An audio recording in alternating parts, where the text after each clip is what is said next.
and gentlemen, the story you are about to see is true. The names have been changed to protect the innocent.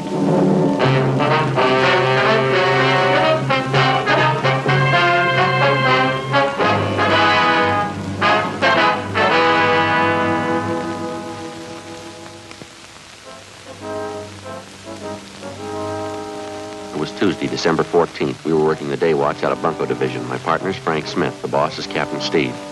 My name's Friday. A gang of petty swindlers had set up operations in the city. We knew they were experienced. We knew they were cunning. They worked fast. We had to stop them.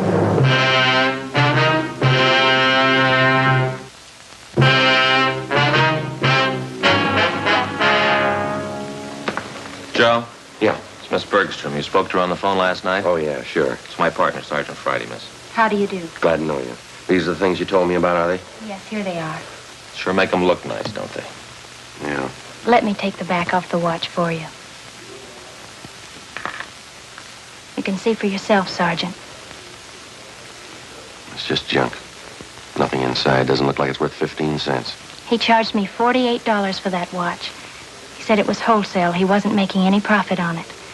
He told me he was doing it because he'd known Harry so well. Nothing inside. Just an empty case. Well, how about the pen and pencil set, miss?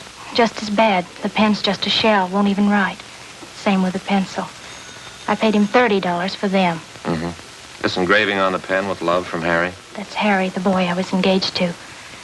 That's how the man got me interested to start with. He came to my house and gave them to me. The watch and the pen and pencil. He said Harry had ordered them as presents for me. I see. I just had to cry when he brought them. Poor Harry. When did this man come to your home, Miss Bergstrom? Yesterday morning. I guess I should have been more careful, but I didn't think anybody would do a thing like that. What kind of a story did he give you? Well, he came to the door and told me his name was Spencer. He said Harry had ordered these things as presents for me, and that Harry had told him to deliver them to my house. The watch looked beautiful in the case. I didn't know anything was wrong. I see. Would you go on, please? He told me it was a special order. He said Harry had written him from overseas the week before. Well, he said he hoped the engraving was all right. The way Harry wrote, he wanted it in his letter. I just couldn't take it. I cried.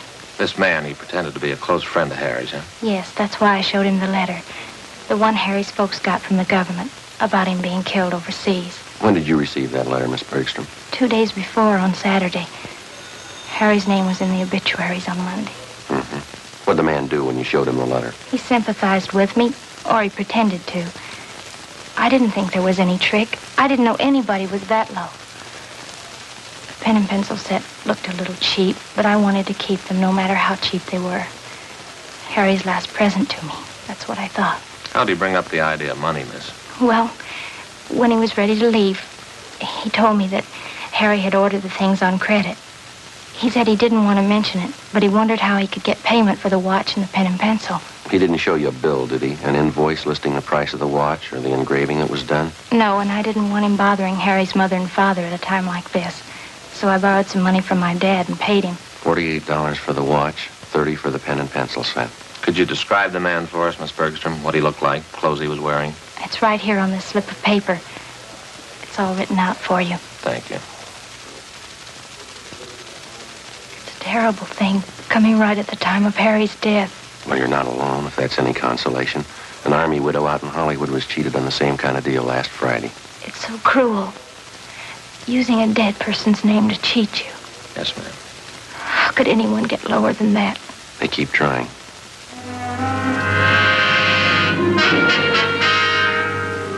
Frank and I took Miss Bergstrom's crime report. The phony watch and pen and pencil set were booked as evidence. In the past 2 weeks, we'd received half a dozen identical complaints from relatives or friends of lately deceased persons. The swindler, or con man, as he likes to be called in his trade, gets the names of lately deceased persons from the obituary column or the military casualty list in the daily newspapers. He then fixes up some cheap article of merchandise with appropriate engraving and calls on the friends and relatives of the deceased. He pretends to know nothing about the death of the person who he claims placed the order for the merchandise. In almost every case, the friend or relative agrees to pay for the articles at some exorbitant price. For the con man, it's a lucrative racket. For the public, a vicious one. Wednesday, December 15th, Frank and I looked up one of our informants, a former con man by the name of Judd Scanlon. What do you think of it, fellas? Been in business 2 months now, doing fine. What do you think of it? Looks great, Judd. Nice setup. Finest baby laundry in South Los Angeles. That's what I advertise. Don't think it's too broad, do you? We'd like to know how close you got your ear to the ground, Judd. There's a gang of bunks in town. They're working hard. What pitch they using? They're working the obituary columns, casualty lists. Thought you might be able to help us. That's one thing they can never tab me for.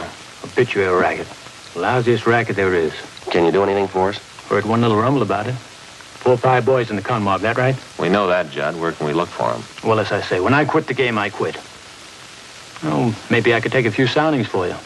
Can't promise you anything. I'm strictly on the up and up now. Okay, Judd. You know where to get in touch with us. We'd appreciate anything you can do. You've helped me plenty of time, fellas. Wouldn't hurt a bit to tab that bunch. Yeah, look at this. You ever seen anything so cute in your life? Real cute, huh? That's all right. Say, Judd, could I use your phone a minute? Oh, sure. Thank you. Might as well check the office while we're here.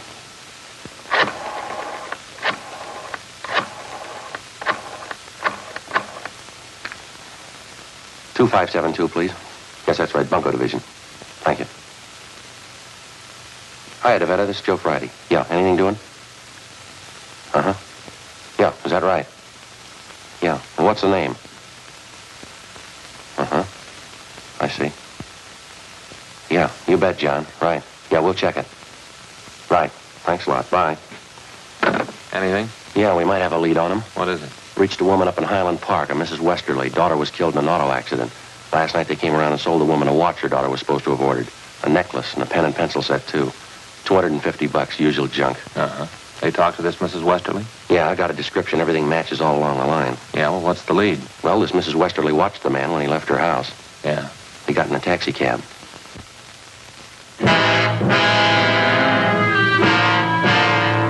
10:30 a.m. While Sergeants Bryant and Ullery got out a broadcast on the suspect, Frank and I drove to the offices of the taxi cab company where we contacted the special agent.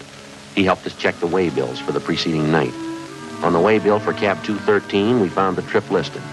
Starting point, the intersection nearest the Westerly home. Destination, a hotel on South Flower Street. We went to the hotel and interviewed the desk clerk. From the description we gave him, he identified the man as Fred G. Norris from Minneapolis. At least that's the way he'd signed the hotel register. The clerk told us that Norris wasn't in. We had him show us his room. In his suitcases, we found quantities of dime store costume jewelry, monogrammed, 24 cheap wristwatches and wallets and handbags done in poor quality imitation leather. Also a portable engraving set. The clerk told us Norris was expected back shortly. We told him to say nothing to the suspect when he arrived. We waited in the room. We called the office to let him know where we were. 1 p.m. Still no sign of Norris. Let it ring. Think it's Norris? Could be. Call him to see if the room's clear. Yeah. Persistent, huh? No. Guess they gave up. I'll check to see who it was.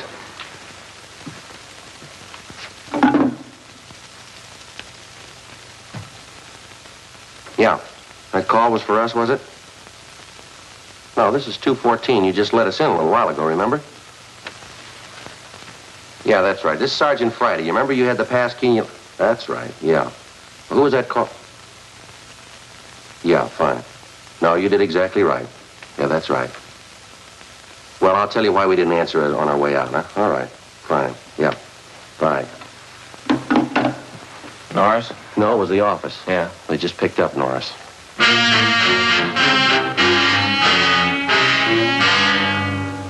2 p.m. We called the office and arranged for a stakeout at the hotel in case any of Norris's pals attempted to contact him. Then we drove back to the office. They told us Norris had been recognized from his description and picked up by Unit 1R7 on the way back to his hotel shortly before noon. Frank and I joined Sergeants Ullery and Bryant in the squad room where they'd been questioning the suspect. He looked about 40 years old, white male American, about 5 foot 8 inches tall, 160 pounds. He would admit nothing. You're wasting our time and your own, Norris. Face it. You were playing a rough game and you lost. Now, how about it? You're going to feel pretty silly when you find out you got the wrong guy. We got witnesses and evidence that say you're the right guy. You've got no evidence on me. I'm clean. Who do you work for, Fred? Company in the East. You wouldn't know them. You must have a business card, some kind of identification from the company. Well, I haven't. They don't give us any. You expect us to swallow that? I don't expect you to swallow anything. You can do what you want about investigating me. You haven't a thing to hold me on.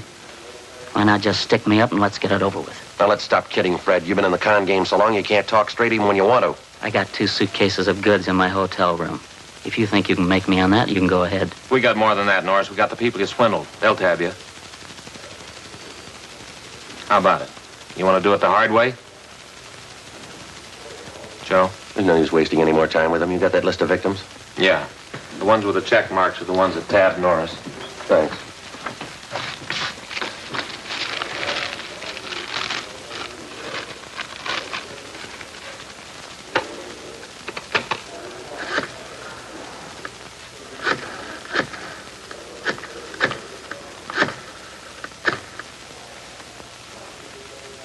Hello, is Miss Bergstrom there, please? This is Sergeant Friday, Miss Bergstrom, Bunko Division. Yes, we picked up a suspect. We'd like to see if you can identify him. Yes, that's right. Would it be all right if we sent a car out for you now? All right, fine. Fine. Thank you.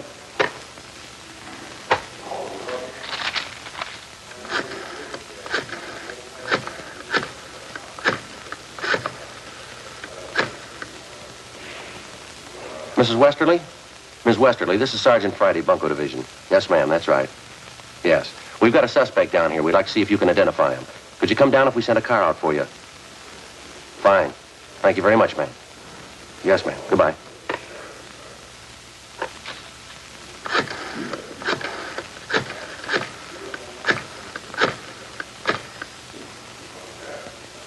Mr. Hanson? No, that's all right. I'll hang on. This is the Los Angeles Police I Department. can't sit here all day. Quiet, he's on the phone. Hello, Mr. Hanson? Well, this is Sergeant Friday, Bunko Division. Yes, sir, that's right. Police Department? How are you, sir? Fine, thank you. Say, Mr. Hanson, we have a suspect in custody down here. No, I say we have a suspect in custody down here. Wondering if you could come down to identify him. Yes, that's right. Yeah, that watch deal. Yes, sir. Could you make it down here if we sent a car out for you right away? Good. Fine. Thank you very much, sir. Right, we'll see you then. Right.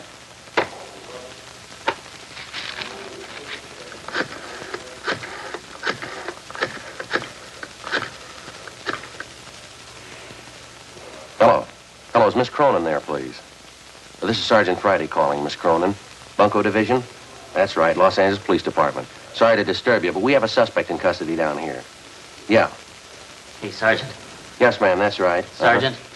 Would you hold on a minute, please? You can put down the phone. Yeah. You got me.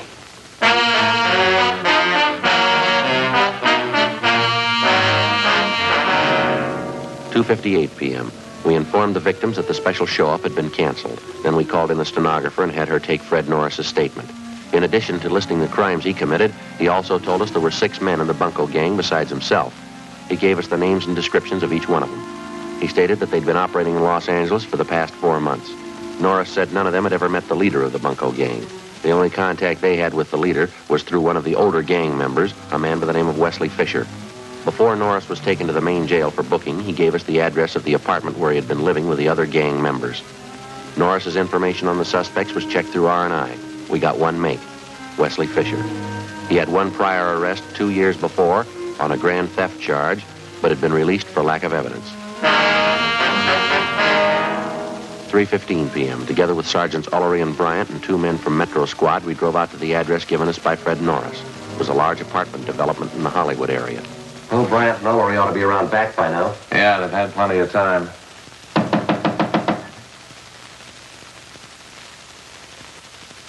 I'll try it again. Did you want to see the people that live there? Yes, ma'am. Did you want to check the garbage disposal? I've got a key. I'm Mrs. Callahan, the manager. No, ma'am, we want to talk to the tenants. I'm afraid you're a little late. What? They just moved out, bag and baggage.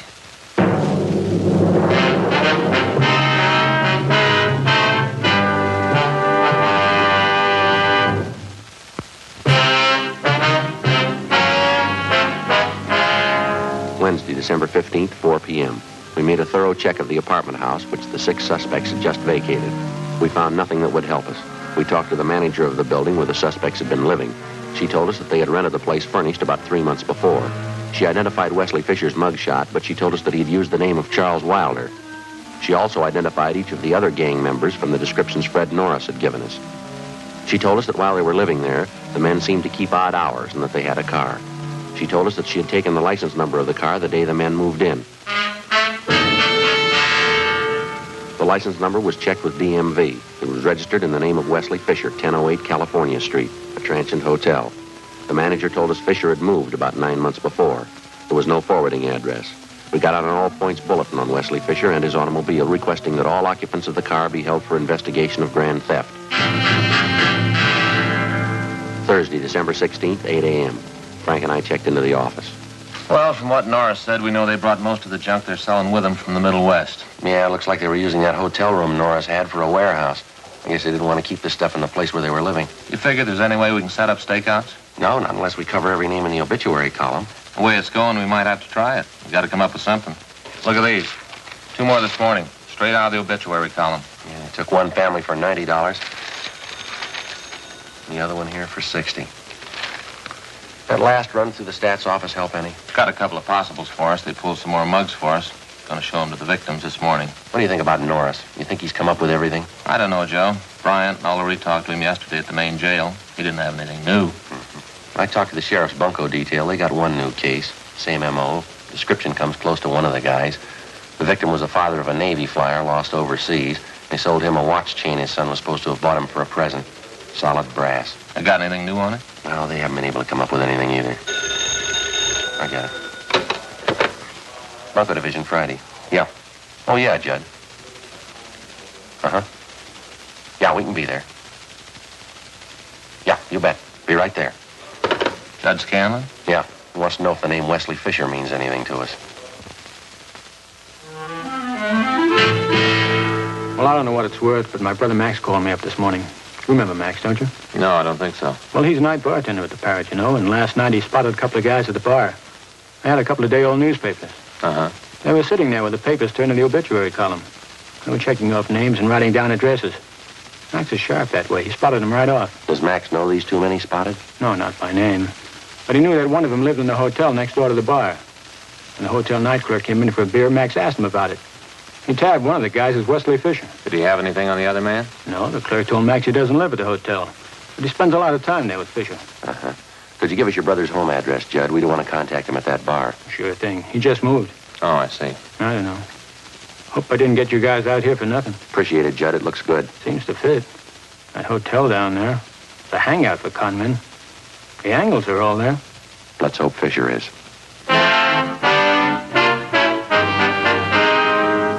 8:53 a.m. We arrived at the hotel on South Main Street. We checked with the desk clerk who told us that Wesley Fisher had room 37. As far as he knew, Fisher was in his room. We got a pass key from the clerk, went up to room 37 where we found Fisher and another man. He identified himself as Raymond Wilson, one of the gang members identified by Fred Norris. We also found a small supply of cheap watches and pen and pencil sets. We found Fisher's car. It was impounded. We took both suspects back to the city hall.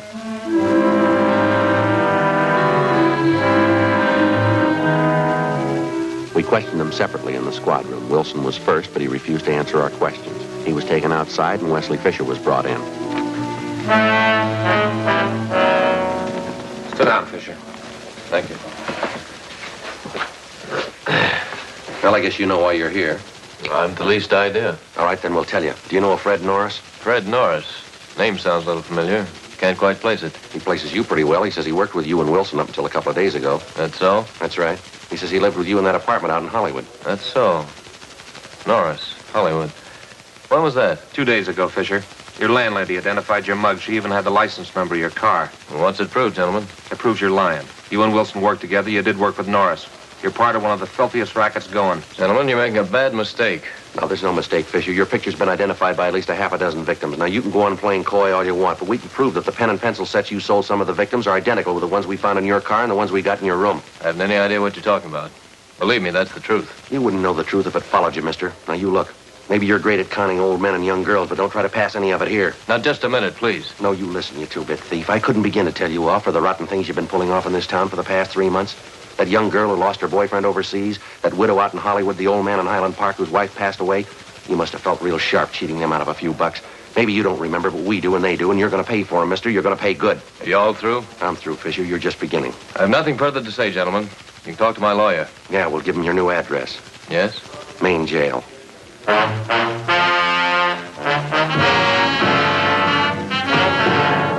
Suspects Wesley Fisher and Raymond Wilson were booked and transported to the main jail. Both of them were positively identified by the victims.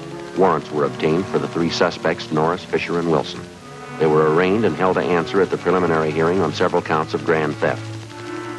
During the next 2 weeks and through the Christmas holidays, identical complaints of bunco operations continued to come in. Friends and relatives of lately deceased persons were still being victimized.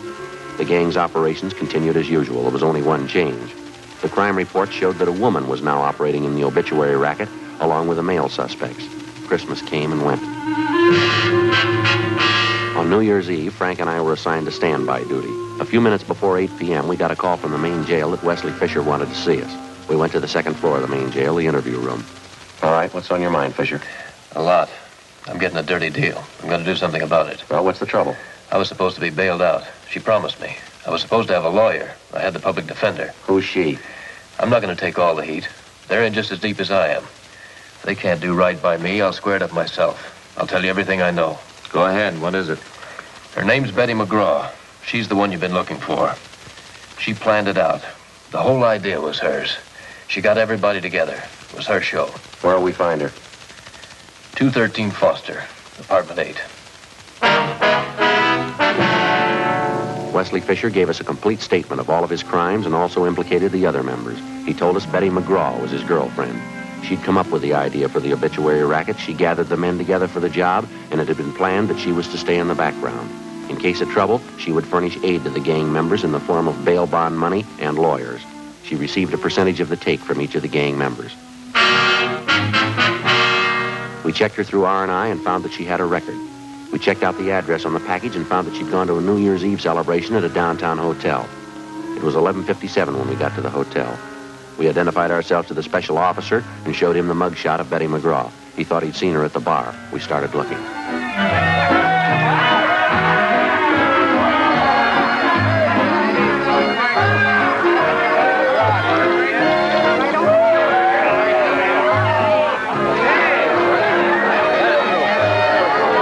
Can we get through here?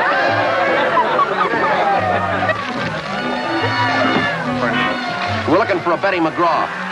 What do you want with her? All right, now, come on, lady. Sober up. Is your name Betty McGraw? Yeah, I'm Betty McGraw, but I don't know you. Who are you anyway? Police officers. We'd like to talk to you outside. Outside? I'm staying in here. This is where the party is, right here. All right, come on, lady. Outside. Is there a bar outside? I didn't know there was a bar outside. Come on, lady. Let's go. I don't know you at all. I'm not going. I'm not going with you. This is New Year's Eve. Don't you know that? New Year's Eve, and it's almost 12 o'clock.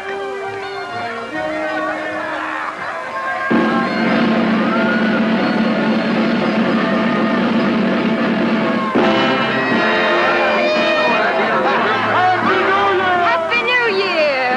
Happy New Year!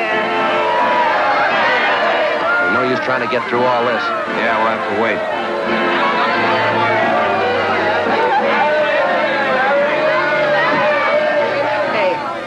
Yeah? What's the matter? I don't know why, but I always cry on New Year's Eve. No reason. I just cry. Yeah? Every year. New Year's Eve, midnight comes, I cry. Got no reason for it. Is that right? I cry. I just cry. Never did have any reason for it. You're gonna have one this year, lady.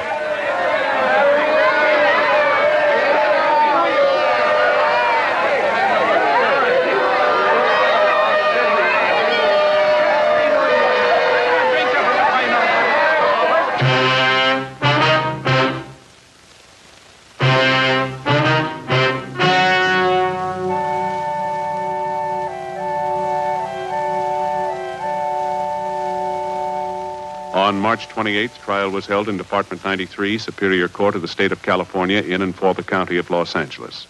In a moment, the results of that trial.